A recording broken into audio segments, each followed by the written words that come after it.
మార్గశిర లక్ష్మీ వార వ్రత కథ. పూర్వకాలమున సుశీల అను ఒక బాలిక ఉండెను. ఆమె చిన్నతనంలో కన్నతల్లి కాలము చేసిన తర్వాత తన తండ్రి వేరొక వివాహం చేసుకొనెను. ఆ వచ్చిన సవతి తల్లి సుశీలతో ఇంటి పనులు చేయించుచు తను విశ్రాంతి తీసుకొనుచుండెను. కాలక్రమంలో సుశీల సవతి తల్లికి ఒక పిల్లవాడు జన్మించాడు. ప్రతిరోజు ఆ పిల్లవాడిని కూడా ఆడించమని సుశీలను పురమాయించేది. బదులుగా ఒక చిన్న బెల్లపు ముక్క తినమని ఇస్తూ ఉండెను. ఇంటి పనులు చేయుచు మరియు శిశువుతో కష్టపడుతున్నటువంటి సుశీల స్థితికి విచారించి ఇరుగు పొరుగు వారు ఆమెను శ్రీ మహాలక్ష్మిని ఆరాధింపమని తెలిపిరి. ఆ మాట విన్న సుశీల మట్టితో శ్రీ మహాలక్ష్మి అమ్మవారి యొక్క బొమ్మను చేసి తన కన్నతల్లి వలె భావించి నిత్యము పూజించుచుండెను. తన సవతి తల్లి ఇచ్చినటువంటి బెల్లపు ముక్కను అమ్మవారికి నివేదన చేయుచుండెను. కొంతకాలమునకు సుశీలకు యుక్త వయస్సు వచ్చినది. తన తల్లిదండ్రులు ఆమెకు తగిన యువకునికిచ్చి వివాహము చేసిరి.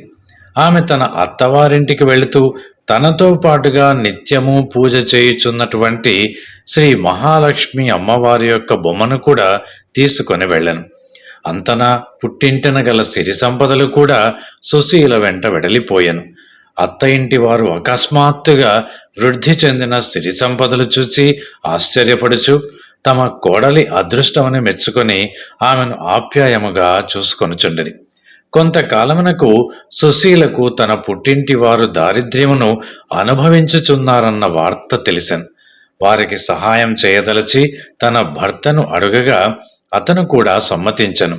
అంత తమ్ముడిని పిలిపించి ఒక కర్రకు జోలె కట్టి ఆ జోలెయందు బంగారు నాణములను పోసి ఇంటికి తీసుకువెళ్ళమని తెలిపాను. తన అక్క చేసిన సహాయానికి ఎంతో ఆనందభరితుడైనటువంటి ఆ తమ్ముడు తిరుగు ప్రయాణం చేశాను. మార్గమధ్యమున కాలకృత్యములు తీర్చుకొని చూసుకొనిన బంగారు నాణెములు గల జోలెకర్ర కనిపించలేదు.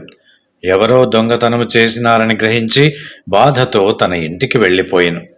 ఆ తరువాత కొంతకాలమునకు ఆ తమ్ముడు సుశీలను కలవగా సంభాషణ మధ్యలో తను బంగారు నాణెముల జోలను పోగొట్టుకున్న విషయమును చెప్పి ఎంతగానో దుఃఖించెను. అంత ఆ సుశీల దిగులు చెందకు అని ఊరడించి మరలా సహాయము చేయదలచి ఒక చెప్పుల జోడు నిండా వరహాలు పోసి తన తండ్రికి ఇవ్వమని చెప్పాను. కాగా తిరుగు ప్రయాణమున ఒక కుక్క వరహాలు కల అతని చెప్పును నోట గడుచుకొని పారిపోయాను. మరలా దుఃఖించుచు అతను ఇంటికి చేరను. కొంతకాలము తర్వాత సుశీలకు ఈ విషయము కూడా తెలియవచ్చి ఈసారి బాగా ఆలోచించి తన తమ్ముడికి ఒక గుమ్మడికాయ నిండా రత్నములు పోయించి తన సవతి తల్లికి ఇవ్వమని చెప్పాను. ఆ తమ్ముడు తిరుగు ప్రయాణమున ఒక చోట కూర్చొని చద్ది అన్నం తినుచుండగా అక్కడకు వచ్చిన ఒక వ్యక్తి ఆ గుమ్మడికాయ దొంగతనము చేసి పారిపోయాను. ఇది గ్రహించిన తమ్ముడు బాధపడి తన దురదృష్టమును నిందించుకొనుచు తిరిగి ఇంటికి చేరను. ఈ విధంగా ఉండగా తన పుట్టింటి వారిని చూడవలను అన్న కోరిక కలిగి సుశీల ఒకనాడు ఆమె పుట్టింటికి వెళ్ళాను. తన తమ్ముడి ద్వారా జరిగిన విషయములు తెలుసుకొని ఎంతగానో విచారించను. తన పుట్టింటి వారి దారిద్ర్యమును పోగొట్టుటకు ఏమి చెయ్యవలయనో అంటూ తీవ్రముగా ఆలోచించి తను నిత్యము పూజించు శ్రీ మహాలక్ష్మి అమ్మవారిని పూజించిన సిరి సంపదలు కలుగగలవని గ్రహించి తన సవతి తల్లిచే శ్రీ మహాలక్ష్మి వ్రతం చేయుటకు నిశ్చయించుకున్నది. తన పుట్టింటి వారిని తనతో పాటుగా అత్తవారింటికి తీసుకుని వెళ్ళినది. ఇంతలో మార్గశిర మాసం ప్రారంభమై మొదటి లక్ష్మీ వారం వచ్చినది. నియమనిష్టలతో సాయంకాలమున శ్రీ మహాలక్ష్మి పూజ చేయవలసి ఉన్నది కావున ఆ రోజు ఏమియునూ తినవద్దని సుశీల తన సవతి తల్లికి చెప్పెను. కాని ఆ సవతి తల్లి పిల్లలకు భోజనము పెడుతూ ఆకలికి తట్టుకొనలేక తను కూడా చద్దన్నం తినను. ఉపవాస దీక్షను ఆమె పాటించలేదు కనుక పూజ చెయ్యరాదని మరుసటి లక్ష్మీవారం చేసేదము అంటూ సుశీల తెలిపెను. రెండవ లక్ష్మీవారపు సాయంత్రం ఆ సవతి తల్లి స్నానము చేసుకుని తలకు నూనె రాసుకొనెను. ఇది అమంగళ సూచిక కనుక పూజను మరుసటి వారం చేసేదమంటూ సుశీల చెప్పెను. మూడవ లక్ష్మీవారపు సాయంత్రం ఆ సవతి తల్లి పిల్లలకు జడవేయచ్చు, తను కూడా తలదువ్వుకొనను. సంధ్యా సమయమున కేశాలంకరణ అమంగళకరము కావున ఆ పనికి సుశీల విచారించెను. మరుసటి లక్ష్మీవారము తన సవతి తల్లిని నిష్టగా ఉంచదలచి ఆమెను ఒక గృహమున కూర్చుండబెట్టి బయట గడియ వేసెను. కాసేపటికి అక్కడకు పిల్లలు ఆడుకొనుచూ వచ్చి అరటిపండు తిని వాటి తొక్కలను ఆ గృహద్వారం వద్ద వేసిరి. ఆకలికి తట్టుకొనలేక ఆ సవతి తల్లి ఆ తొక్కలను తినెను. ఈ విషయం తెలిసి సుశీల ఎంతగానో బాధపడెను. ఇంతలో ఆఖరి లక్ష్మీవారం వచ్చెను. శ్రీ మహాలక్ష్మి పూజకు శ్రేష్టమైన మార్గశిర మాసము వెడలిపోయిన మంచి అవకాశము చేజారిపోగలదని గ్రహించి ఈసారి ఎటులనైనా సరే తన సవతి తల్లితో పూజ చేయించవలను అన్న పట్టుదలతో వ్రత భంగము కాకుండా తన తల్లి కొంగును తన చీర కొంగుతో ముడివేసుకుని ఏ విధమైన నియమ భంగము కలగకుండా జాగ్రత్త పడినది సుశీల.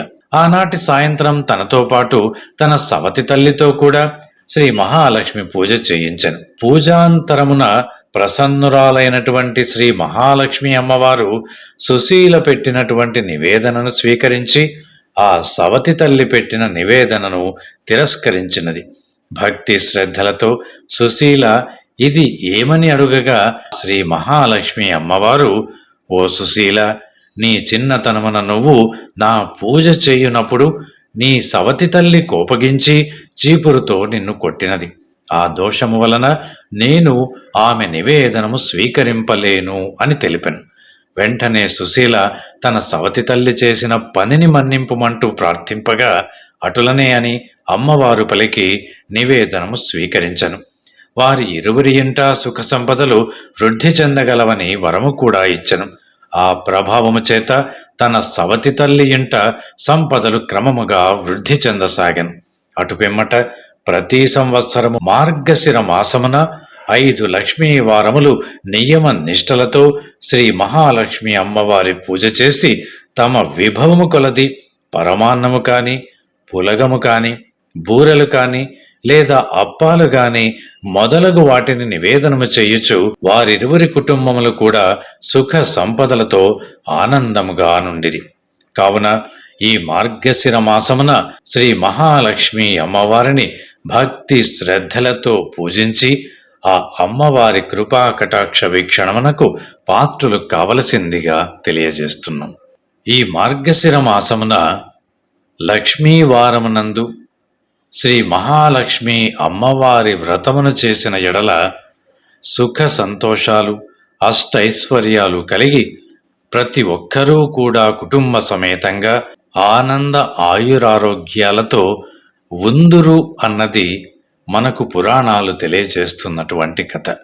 మరి ఈ కథను మా ఆరాధ్య ఛానల్ స్తోత్ర నిధి ద్వారా మీకు అందించడం జరుగుతుంది. మరి మీరింతవరకు మార్గశిర లక్ష్మీవారము వ్రత కథను ఎంతో శ్రద్ధగా విని ఉన్నారు. కావున మీరు కూడా మీ ఇంటి యందు ఈ మార్గశిర మాసంలో లక్ష్మీవారమునందు అమ్మవారి వ్రతము చేసి వ్రతము అనంతరం ఈ వ్రత కథను చదువుకొనిన ఎడల అందరూ కూడా సుఖ సంతోషాలతో అష్టైశ్వర్యాలతో ఉందురని తెలియజేస్తున్నాం. Thanks for watching. Please comment, like, share and subscribe our channel.